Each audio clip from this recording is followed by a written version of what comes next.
الحمد لله نحمده ونستعينه ونستغفره ونؤمن به ونتوكل عليه ونعوذ بالله من شرور أنفسنا ومن سيئات أعمالنا من يهده الله فلا مضل له ومن يضلله فلا هادي له ونشهد أن لا إله إلا الله وحده لا شريك له ونشهد أن محمدًا عبده ورسوله أما بعد فأعوذ بالله من الشيطان الرجيم بسم الله الرحمن الرحيم قال الله تبارك وتعالى في كلامه المجيد والفرقان الحميد وما لكم لا تقاتلون في سبيل الله والمستضعفين من الرجال والنساء والولدان الذين يقولون ربنا أخرجنا من هذه القرية الظالم أهلها واجعل لنا من لدنك وليا واجعل لنا من لدنك نصيرا صدق الله العظيم وصدق رسوله النبي الكريم ونحن على ذلك لمن الشاهدين والشاكرين والحمد لله رب العالمين۔ سامعین محترم، عزیز دوستو، بھائیو، بزرگو، سورہ النساء کی آیت نمبر 75 میں اللہ رب العالمین نے ارشاد فرمایا، اے اہل ایمان، تمہیں کیا ہوا ہے کہ تم نہیں لڑتے، تم مقابلہ نہیں کرتے اللہ کے راستے میں، حالانکہ مرد، عورتیں، بچے جن کو کمزور سمجھ کر دبا لیا گیا ہو اور ان پر ظلم کیا گیا ہو،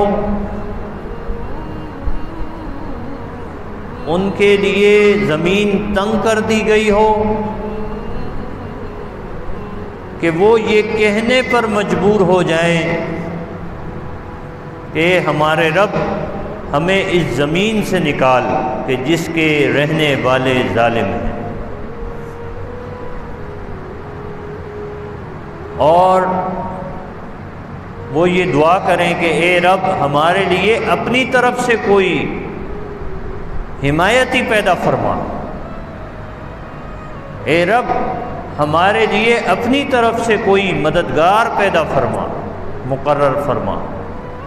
جو ہمیں ان ظالموں سے نجات دلائے۔ حضرات، یہ وہ آیت مبارکہ ہے کہ جس کو مد نظر رکھ کر آج تک مسلمانوں نے، چاہے وہ مسلمانوں کے حکمران ہوں یا مسلمانوں کی جماعتیں ہوں، اصل ذمہ داری حکومت کی ہے، اور جب حکومت یہ ذمہ داری ادا نہ کرے، اس کے ادارے یہ ذمہ داری ادا نہ کریں، تو پھر عام مسلمانوں کی جو جماعتیں ہیں وہ پھر آگے آ کر وہ اس فرض کو نبھاتی ہیں، یہ ذمہ داری ادا کرتی ہیں۔ وہ ذمہ داری یہ ہے کہ دنیا میں جہاں بھی مسلمانوں پر ظلم ہوگا، مسلمان مردوں کو، مسلمان خواتین کو، مسلمان بچوں کو زبردستی کر کے ان کو اپنا ماتحت بنایا جائے گا، ان کے علاقے پہ قبضہ کیا جائے گا، ان پر ظلم کیا جائے گا، ان کے ساتھ ناانصافی کی جائے گی، تو دنیا کے مسلمان دنیا میں جہاں بھی رہنے والے مسلمان ہوں، وہ جب یہ ظلم دنیا میں جہاں بھی اپنے اہل ایمان بھائیوں پر دیکھیں گے تو اس پر خاموش نہیں بیٹھیں گے اور اس کا مقابلہ کریں گے، ظالموں سے اپنے مسلمان بھائیوں کو بچانے کے لیے جد و جہد کریں گے، تگ و دو کریں گے، جہاد کریں گے، قتال کریں گے۔ اور اس کی دلیل یہ آیہ مبارکہ ہے۔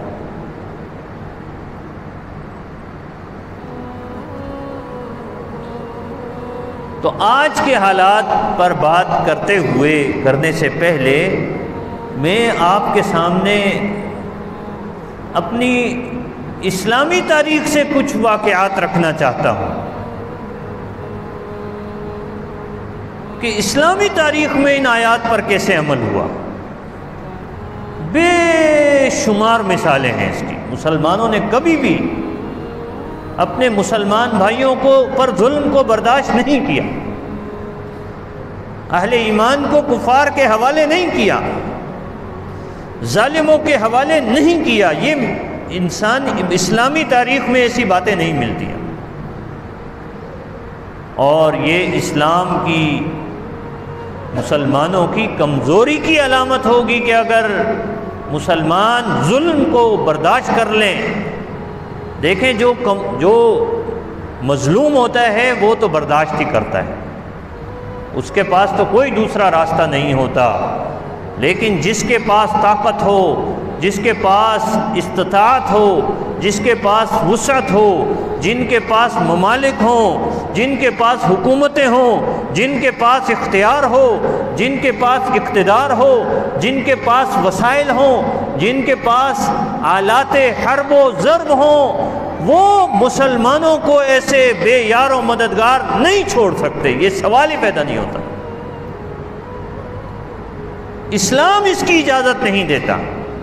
قرآن اس کی اجازت نہیں دیتا، رسول اکرم صلی اللہ علیہ وسلم کا اسوہ مبارکہ اس کی اجازت نہیں دیتا۔ جب بھی کبھی مسلمانوں کے اوپر مشکل وقت آیا، نبی اکرم صلی اللہ علیہ وسلم نے حتیٰ کہ کوئی لشکر روانہ کیا تھا اور اس لشکر کو کفار نے تہہ تیغ کر دیا، کفار نے اس لشکر کے مسلمانوں کو، یا کوئی تجارتی قافلہ جا رہا ہو اور تجارتی قافلے میں جو لوگ شریک تھے ان کو دھوکہ دے کر اگر کفار نے کسی بھی علاقے کے اندر ان کو گھیرے میں لے کر ان کو اگر شہید کر دیا تو یہ سوال ہی پیدا نہیں ہوتا کہ مدینہ کے اندر کوہرام نہ بپا ہوا۔ مدینہ میں اس کے باوجود بھی خاموشی رہی ہو، یہ سوال ہی پیدا نہیں ہوتا۔ آپ صلی اللہ علیہ وسلم فوراً اس کا نوٹس لیتے تھے، فوراً اس کی تعاقب میں دستہ روانہ فرماتے تھے، ان کفار کو پکڑا جاتا تھا اور ان کو اسی طرح سے سزا دی جاتی تھی جیسے انہوں نے مسلمانوں کے ساتھ کیا ہوتا تھا، اور پھر سارے آس پاس کے قبائل، آس پاس کے علاقوں کے لوگ پھر ان کے کان کھڑے ہو جاتے تھے، وہ سمجھ جاتے تھے کہ مسلمانوں کے ساتھ ایسا نہیں کیا جا سکتا۔ مسلمانوں پر ظلم، کوئی مسلمان جو طاقت میں ہوگا وہ کمزور مسلمانوں پر کیے جانے والے ظلم کو برداشت نہیں کرے گا۔ میں سیرت طیبہ سے بھی بہت سی مثالیں اس سلسلے میں آپ کے سامنے پیش کی جا سکتی ہیں، لیکن میں آپ کی خدمت میں اپنے ہی اس خطے کی مثال رکھتا ہوں کہ آج سے 1300 سال پہلے سن 92 ہجری میں، بالکل یہ پہلی صدی ہجری ہے، سن 92 ہجری میں یہ علاقہ بھی، ہمارا یہ علاقہ بھی، اگر آپ اس دور کے سندھ کو پڑھیں تو آپ کو پتہ لگ جائے گا کہ اس دور کا جو سندھ تھا وہ در حقیقت یہ پاکستان تھا۔ آج تو ہمارا سندھ ایک صوبہ ہے، اس وقت کشمیر تک سندھ کی حدود تھیں، ایران تک سندھ کی حدود تھیں، پورا بلوچستان اس کا حصہ تھا، اور تھر کا ریگستان، چولستان کا ریگستان، یہ ملتان تک کا، پنجاب تک کا علاقہ، یہ سارا کا سارا سندھ میں آتا تھا۔ اور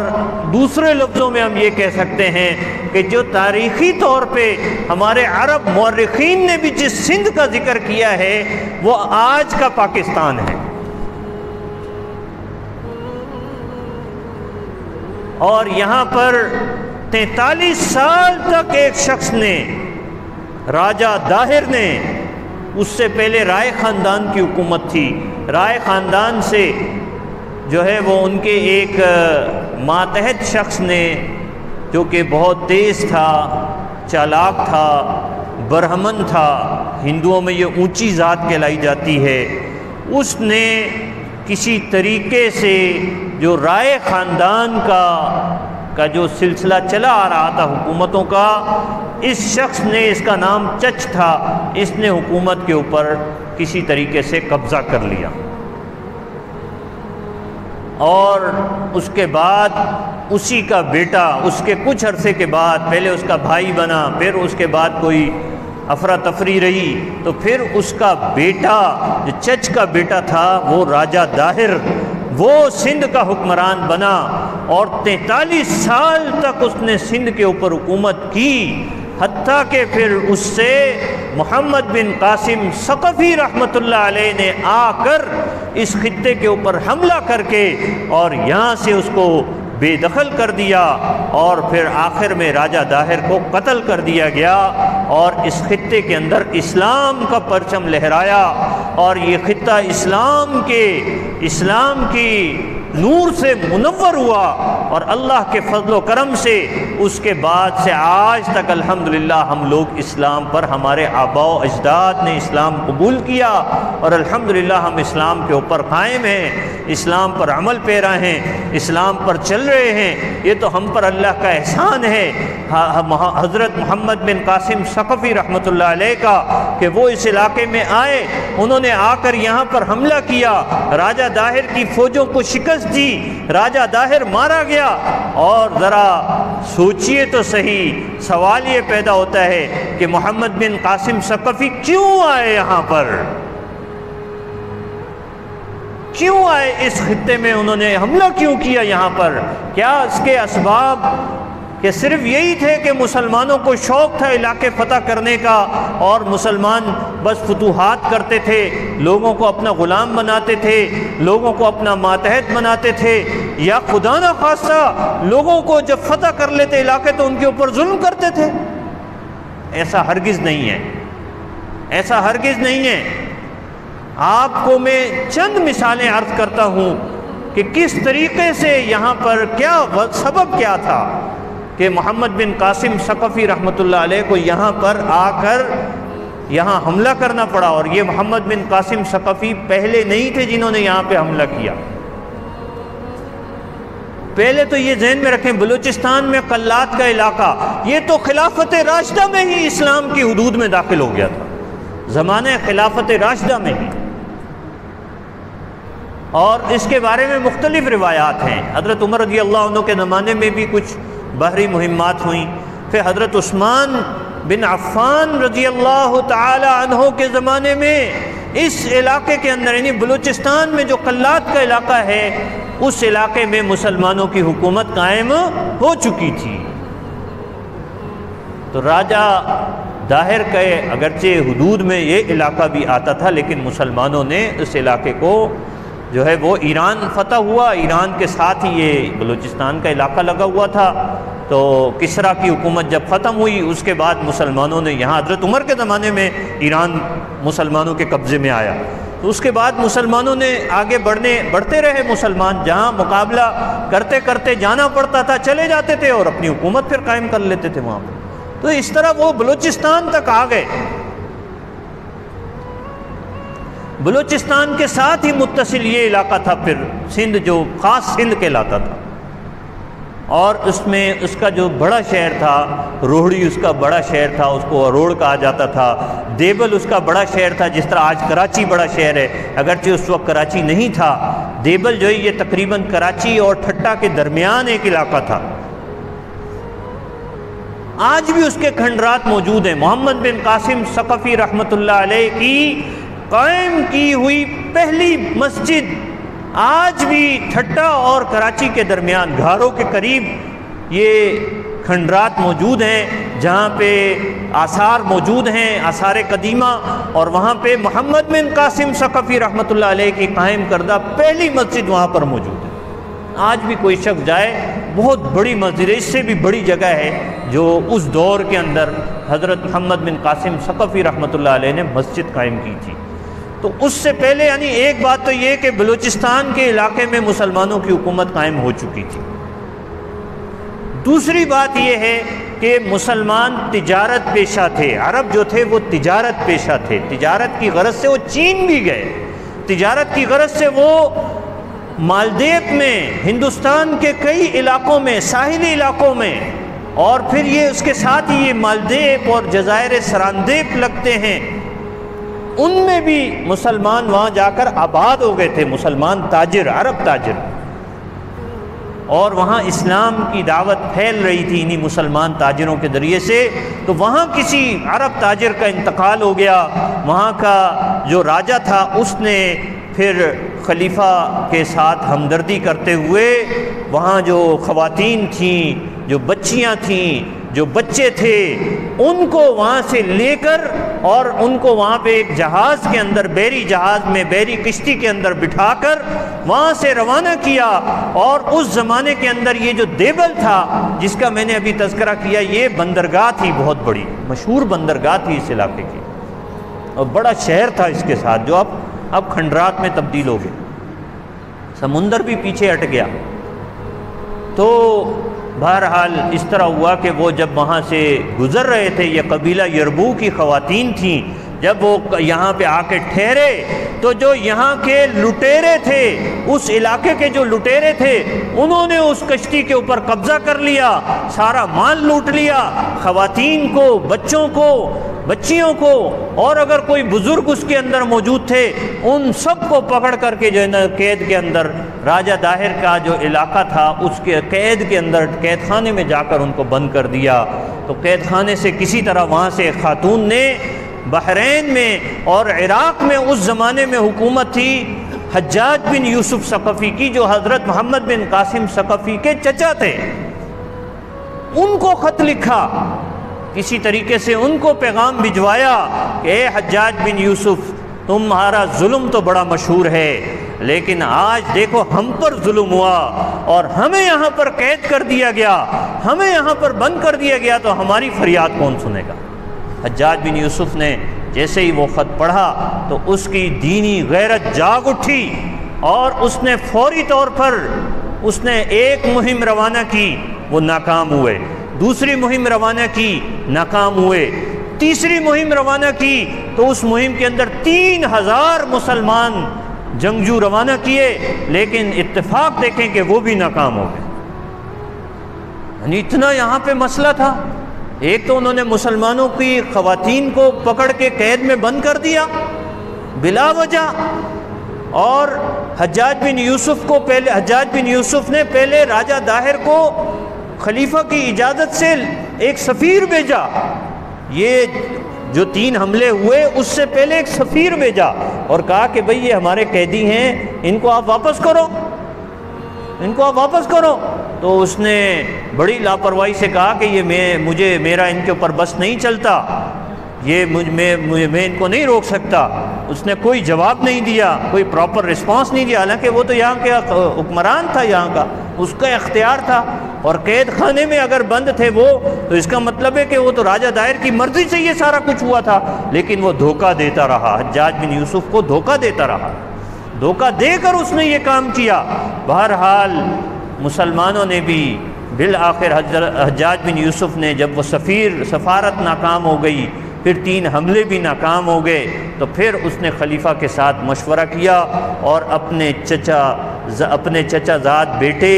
اپنے بھتیجے محمد بن قاسم ثقفی، جن کی عمر اس وقت بمشکل یہ بتایا جاتا ہے کہ 17 سال ان کی عمر تھی یا 19 سال ان کی عمر تھی، اس عمر میں ان کو ایک بڑا لشکر دے کر روانہ کیا اور ان سے کہا کہ اب آپ نے پہلے تو جانا ہے بلوچستان، جہاں پہلے ہی مسلمانوں کی حکومت ہے، وہاں جائیں، وہاں تیاری کریں، حالات دیکھیں، کوشش کریں بغیر جنگ کے اگر معاملہ حل ہوتا ہے بغیر جنگ کے حل کریں، اگر بغیر جنگ کے معاملہ نہیں ہوتا تو پھر دیبل کے راستے سے آپ حملہ کریں۔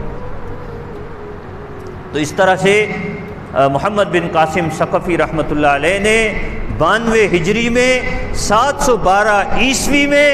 اس علاقے کے اندر، جبکہ راجہ داہر کو حکومت کرتے ہوئے 43 سال ہو چکے تھے اور مسلمانوں سے اس کا یہ کوئی پہلا واسطہ نہیں پڑا تھا، اس سے پہلے بھی مسلمان یہاں پر آتے تھے، مسلمان یہاں پر آباد تھے، مسلمانوں کی مختصر صحیح کچھ خاندان یہاں پر آباد تھے، تو یہ معاملہ جب یہاں کے حکمرانوں نے مسلمانوں کے ساتھ کیا اور پھر مسلمان حکومت کو جس طرح کا انہوں نے رسپانس دیا، تو اس کا نتیجہ پھر یہ نکلا کہ حجاج بن یوسف ثقفی کو یہ فیصلہ کرنا پڑا کہ اب ہم اس علاقے کو ایسے نہیں چھوڑ سکتے، اور انہوں نے وہاں سے مسلمانوں کا بڑا لشکر بھیج کر پھر اس پورے علاقے کے اندر جہاد کے ذریعے سے، قتال کے ذریعے سے اس پورے علاقے کو فتح کیا اور ملتان تک کا علاقہ حضرت محمد بن قاسم ثقفی رحمۃ اللہ علیہ نے فتح کر لیا، اور 1 سال کا عرصہ اس میں ان کو لگا، جس میں انہوں نے دیبل سے لے کے اور ملتان تک کا سارا علاقہ جو ہے وہ انہوں نے ان سے قبضے میں لے لیا، اور وہاں اس پورے علاقے کے اندر صرف دیبل میں لڑائی ہوئی یا ایک آدھ جگہ اور لڑائی ہوئی، جہاں پہ راجہ داہر خود تھا، روڑ میں لڑائی ہوئی، روہڑی کے قریب ہے جو، یا پھر سانگڑ کے قریب ایک ان کا بڑا شہر تھا جو اس وقت پایا تخت سمجھا جاتا تھا، برہمن آباد اس کا نام تھا، آج کل اس کو منصورہ کہتے ہیں، وہاں پر لڑائی ہوئی، باقی کسی جگہ پر بھی لڑائی نہیں ہوئی، بغیر لڑائی کے جو ہے وہ علاقے مسلمانوں کے حوالے کرتے چلے گئے، اور مسلمانوں نے بھی ان کے اوپر کوئی دست درازی نہیں کی، کوئی ظلم نہیں کیا کسی کے اوپر۔ اور پھر جب محمد بن قاسم ثقفی نے اس کے بعد 1 سال تک یہاں پر رہے، ان فتوحات کے بعد محمد بن قاسم ثقفی سے لوگ اتنے خوش تھے یہاں پہ کہ جب محمد بن قاسم ثقفی کو واپس بلا لیا گیا اور خلیفہ کی تبدیلی کی وجہ سے اور بغداد میں ان کو واپس بلا لیا گیا، تو پھر اس کے بعد یہاں کے لوگوں نے، یہ چونکہ بت پرستی تھی یہاں پر، تو انہوں نے محمد بن قاسم ثقفی کا بھی اس کی یاد کے اندر بھی اس کا بت بنایا اور اس کی پوجا کرتے رہے، کیونکہ وہ اس سے بڑے خوش تھے کہ محمد بن قاسم ثقفی نے، چاہے یہاں پہ ہندو آباد تھے، یہاں پہ جو ہے وہ بدھ آباد تھے بڑی تعداد میں، لیکن محمد بن قاسم ثقفی نے کسی کے اوپر ظلم نہیں کیا، کسی کے اوپر ناجائز کسی کو تنگ نہیں کیا، پریشان نہیں کیا، امن و امان ہوا، خوشحالی ہوئی اور لوگوں کو ظلم سے نجات ملی، اور وہ خاندان بھی جو مسلمانوں کا قبضہ کیا گیا تھا اس کو بھی رہائی دی گئی۔ تو یہ ہے مسلمانوں کا اصل طریقہ کار، جو اس آیہ مبارکہ کی روشنی میں جو میں نے شروع میں ذکر کی کہ کیا ہو گیا ہے تمہیں کہ تم ان کمزور لوگوں کے لیے نہیں لڑتے، جو مرد ہیں، خواتین ہیں، بچے ہیں، جن کے اوپر زبردستی سے قبضہ کیا گیا ہے، ظلم کیا گیا ہے، اور اب یہ دعائیں کرتے ہیں کہ اللہ ہمیں اس ظالموں کی بستی سے نکال دے، اور وہ دعائیں کرتے ہیں کہ اللہ ہمیں ان ظالموں کے مقابلے کے لیے ہمارے لیے کوئی مددگار بھیج دے، ان ظالموں سے مقابلے کے لیے ہمارا کوئی حمایتی پیدا فرما۔ آج دنیا بھر میں اگر ہم دیکھیں تو کشمیر میں، فلسطین میں اور نہ جانے کتنے ہی علاقے ایسے ہیں کہ جہاں پر مسلمانوں پر ظلم ہو رہا ہے، مسلمان بالکل اسی کیفیت سے دوچار ہیں جو یہ سورہ النساء کی آیت نمبر 75 میں ذکر کیا گیا ہے۔ تو آج دنیا بھر کے مسلمانوں کا اور دنیا بھر کی مسلمانوں کی حکومتوں کا اور مسلمانوں کی افواج کا یہ فرض بنتا ہے کہ وہ ایسے علاقوں کو کفار کے تسلط سے نجات دلانے کے لیے، چھڑوانے کے لیے اپنا کردار ادا کریں، جس طرح حجاج بن یوسف نے کیا، جس طرح محمد بن قاسم ثقفی نے کیا، اور یہ خطہ اسلام سے بہرہ ور ہوا۔ اللہ رب العالمین سے دعا ہے کہ اللہ تعالی مسلمانوں پر رحم فرمائے اور اسلام کو بالادست کر دے۔ وآخر دعوانا ان الحمد للہ رب العالمین۔